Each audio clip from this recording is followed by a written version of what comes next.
Yan, let's start. Ang first is gawin natin to. Yung 11.4. Ba't hindi siya ma-select? It's not a picture. Basta yan. That's itong 11.4. So, line. Let's say anywhere, but let's say actually 20, 10. Ano nga? Nakalagay 11.4, no? And then 4.2. Kita nyo naman. So, dito 4.2. 4.2. Tapos dito is 10. Dahil ang radius ng circle is 5. And then, again, 4.2. Tapos, it says here, 9.9. Yan. Tapos, yung 18. 18. Yan. Tapos, pareho mo nang gawin natin ito. So, 29. And distance niya is 10.8. So, 10.8. Paparne. 10.8. And then, ano ang sabi? 29. 29. And then, we will make a distance of, wait lang, zoom out ko. Yan. Rinig ba ako? Sana rinig ako. Anyways, so 2, and then ibaba natin siyang ganyan. Kasi dyan tayo gagawa mamaya ng circle. Now, let's remove this and make another line para makagawa tayo ng circle na 8.9. So, line mula dito, 8.9. And then from there, we will make a circle with the radius of 8.9. And then we will make another circle dito din ang gitna, which 8.9 plus 2 is 10.9. And then sa intersection din we'll make a circle of radius 2. And then we will erase every labis, all of those. Yan. And then we will trim. Then yan. And then we'll make a 3.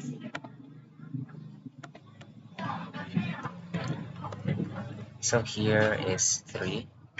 And then 13. Kaya 13 is dahil 10 plus 3. Basta. Circle. Radius of 3. Another circle. Here, radius of 10. Tapos, ang gawin nyo, see, it says 20.4. So, we will make a line anywhere on this line, pero I'll make it here.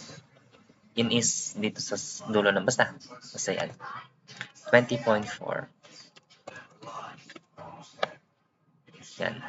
And then, what you would do is make a line right here, which is 5. Wait lang. No. Gawa tayo ng circle. From here, 15. What? That's not the center. Circle, center, 15. Tapos, gawa tayo ng line.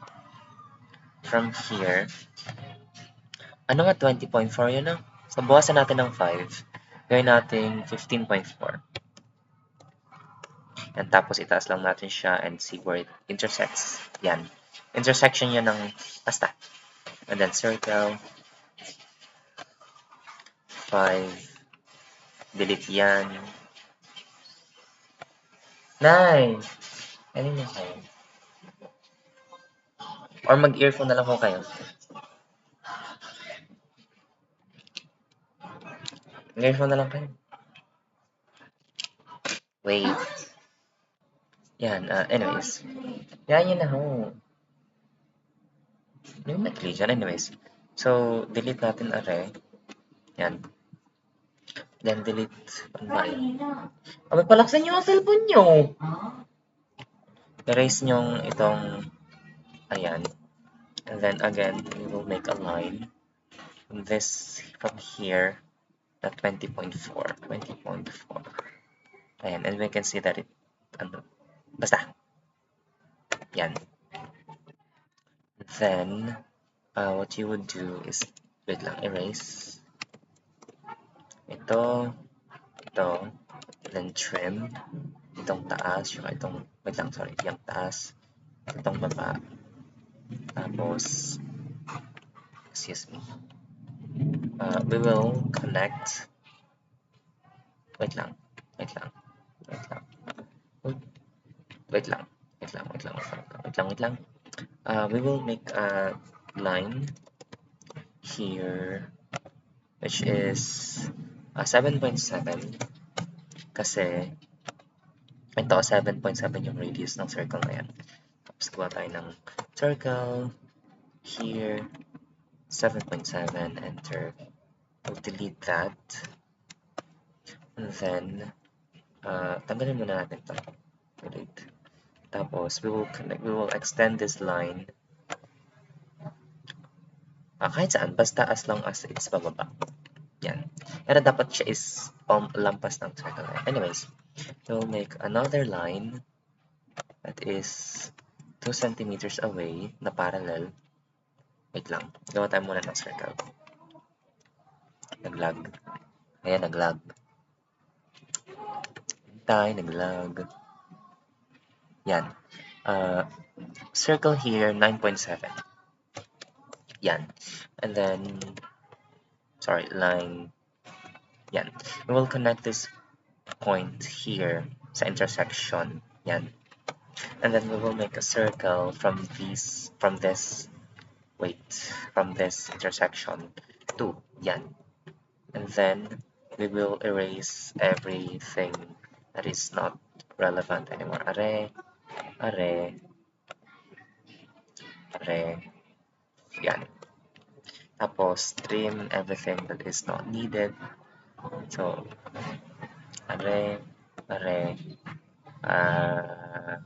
what? Not connected. Wait lang, why is it not connected? I'm pretty sure that it should be. It's supposed to be tangent. Wait lang ha. Weirdly enough, hindi siya kanina mag-trim, pero now it works. For some reason. Anyways, so we'll trim that. This one as well. Ayan, tapos na. Ay wait, meron pa pala ito. Trim that as well. Yun na yun. Ay wait, sorry, meron pa pala ako nakalimutan.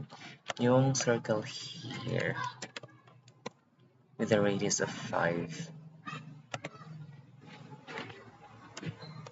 Now, naaano ko siya, na-aim ko siya sa midpoint dito ng lines because here, and ako, naka-on snap siya sa midpoint. So, make sure you check that. Delete that, and then trim this, and you're finished. Yun na yun. See, it's 8 minutes. Now, if you want na ilagay siya dito, you have two options. Either na ito ang palakihin ninyo or itong border ang paliitin ninyo. Now, if gusto nyo na may dimensions, ang inyong option is paliitin ito kasi we don't want to change yung size na rin. So, what we'll do is, move muna natin ito. Move muna natin yan. So, let's move that.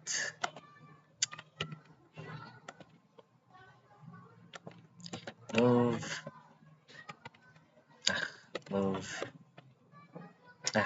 Wait lang. Select all the things that you'd want to move. Then type move.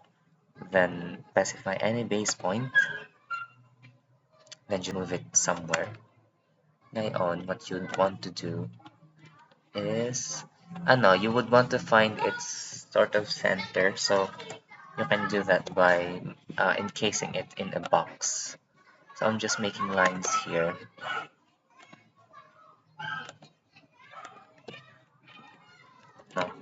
Na nasa dulo.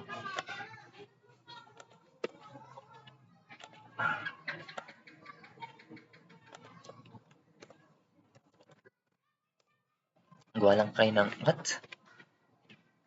ng lines sa dulo.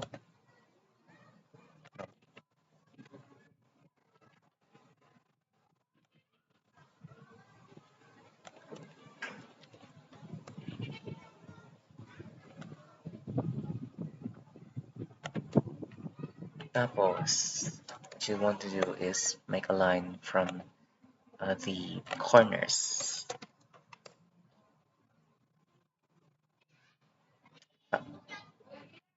Wait.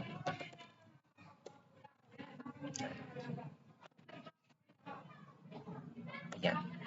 Ayan. So, you have found the center na, no? So, what you would want to do is copy natin to. So, copy. Wait. I'm not gonna need this. No, so, let's move that for now. No. Anyways, so move that. And then, wait lang. Gawa muna kayo ng lines from this corner to that corner. And same with these corners. Sana narinig ang aking boses. Kung hindi, then it's a waste. Anyways, you'd want to move that. Itong cross na yan sa gitna. Yan. Now, itong space na to is naka-center na dyan. So, what you'd want to do is select nyo to, select nyo yung lahat. I mean, maliban doon sa mismong shape natin, select nyo lahat.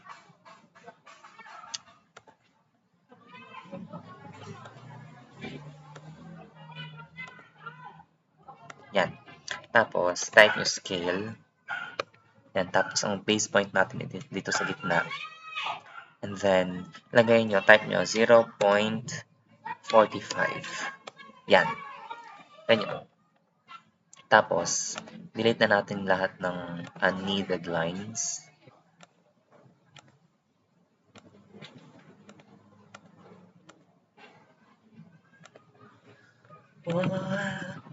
Yan. Tapos, Control P. Itong name ay itong AutoCAD PDF high quality. Tapos, fit to paper. Itong paper size is ISO A4 297 by 210. Tapos, center the plot. Tapos, what to display windows. Tapos, select nyo to. And, yan. And then, pwede nyo siyang preview. Yan. Ayan na yan. Dalaki ng ano. Try ko ngayon, i-custom. Lagyan natin tong 0.45. Tapos, preview natin. Yeah, fine. What? Wait. Oh, shit. Ba't ayaw? Okay, di fit to paper. Okay, sige. Anyways, edi yun. Tapos, pag nilagyan nyo siya ng... Wait lang, sorry. Nakalimutan ko dito yung... Ito yung name nyo, ha? If it's not clear, let's say we want to put in... Pag mahaba ang pangalan nyo, extend nyo na lang to. Kayo nang bahala sa pag-extend mo. Pero if kasya naman, edi kunyari. Let's say ang name na is John Maverick Austin. Ganyan. Kasi ganyan. Hindi kasya naman. Anyways, para naman dito sa activity number, I think nabigyan ko na naman kaya kung paano gawin yung border. Gawin nyo, so pindutin nyo yan, Control V. Ay, wait. Ang maganda kasi, nagawa nyo muna yung mismong name. Kaya na, tinatamad ako eh. Basta yan. Okay na yan. Like, yun na yun. Diba? 14 minutes. If you want to annotate that, yun ang problema. So, kailangan yung medyo paltan. Tignan nyo, pag nilagyan ko dito ng dimension. Tapos, wait, zoom natin. Pindutin natin R. Yun, naglalag. Yan, naglag. Yan, it's hanging. Ayun, gumalaw. As in, kauta. Ganito talaga ito minsan. Ayan. Yan. Ang liit. Ayan, masyado siyang maliit. So, ang gawin nyo, punta kayo dito sa standard. Hindi, annotate, standard. Gawa kayo ng bago. Set and new. Tapos, kahit anong name, let's say, like, ang name is small Hindi, activity number 2. Kasi pang activity number 2 to. Activity number 2. Yan. Tapos continue. Tapos dito sa text, ang height niya is, I'm not sure, maybe 1.5. Tapos sa lines, huwag nyo na yung baguhin, okay na yan. Dito, gawin nyo din siyang 1.5 sa arrow size. Tapos, primary units, laki naman ng precision. Gawin natin ito. Yan. And then, okay. And then, close. Yan. At, yan. Tapos dito, piliin nyo ay, yan, naglalag na naman. Yan, naglag. Kauta kasi. System audio, mute microphone. At ayan. Okay, sige. Yan, activity number 2. Tapos, if we try, ayan oh. Ala, ang daya. Ang ganda din eh. Ba't ganon? Wait. Anong settings yun? Gusto ko ganon din eh. Ang daya, ba't ganon ang akin hindi? Center marks. Ito yun. Ay, dapat pala yun nan. Gawin yung nan ng center marks. Kasi magkakaroon siya ng parang dot. Arc length. Itong radius jog. Ang daya, ganun pala yun. Di, ulitin ko mo. Anyways. Up close. Anyway, so for here, wait lang. Tanggalin ulit natin yung, wait lang, modify. Dito sa symbols and arrows. Tanggalin natin yung center mark. None. Kasi okay nyo. Yan. Let's close. Yan. Tapos, yun, dimension. Tapos for circles, kahit automatic naman siyang nag-ano pag i-name nyo. Kung gusto niyo mas malaking text, edi edit nyo lang. Activity number 2, manage dimension styles. Ayan, naglalag na naman. Modify. Lag. Text. Yan nating 2. Or 3. Let's say 3. Ang laki naman ang 3. Let's try. If that's your thing, ang laki masyado, gawin natin 2. Pero kung anong desire nyo namang height, anything. So, text. In my case, I want it to be 2. No. Then close. And dimensions. Ganun pala yun. Anyways, yan. Ganyan. Tapos, kung saan yung gusto nyong ilagay yung yan. For example, gusto ko dyan yung ilagay. Hindi yan. Okay na yan. Tapos, yun. For example, gusto kong gawan ito ng dimension. Wait lang. Gusto kong malaman ang length ng yan. Kasi 18.1. Mali. Ito ang 18. Yan. Yan, ganyan. Tapos, ito, para malagyan nyo siya ng measure, kailangan nyo siyang medyo i-cheat. It's not really cheating. Wait lang, escape ko. Escape. Wala kasi akong mouse. So, make a line. From here, ang bagal. Yan, naglalag ko naman. Make a line from here up to here, which is 29. Yan. Tapos, hindi. Wait lang. Mali. Control Z, Control V. Make a line here. Dito nyo siya simulan. Tapos, extend nyo siya 29. Make sure na it's straight ha. Tapos yan. Tapos tanggalan nyo to. Tapos, dimension. Tapos, from this one. Wait, ang hirap. Ang hirap na walang mouse. Yan. Tapos, pindutin nyo siya dito. Yan. Pantayin nyo lang. Yan. Meron na kayong measure na ganyan. Escape. Yan. Okay na yan. Yan. Diba? And then, you just do that for everything. So, anyways, okay na yan. So, 20 minutes. Let's just make it 20 minutes. 20.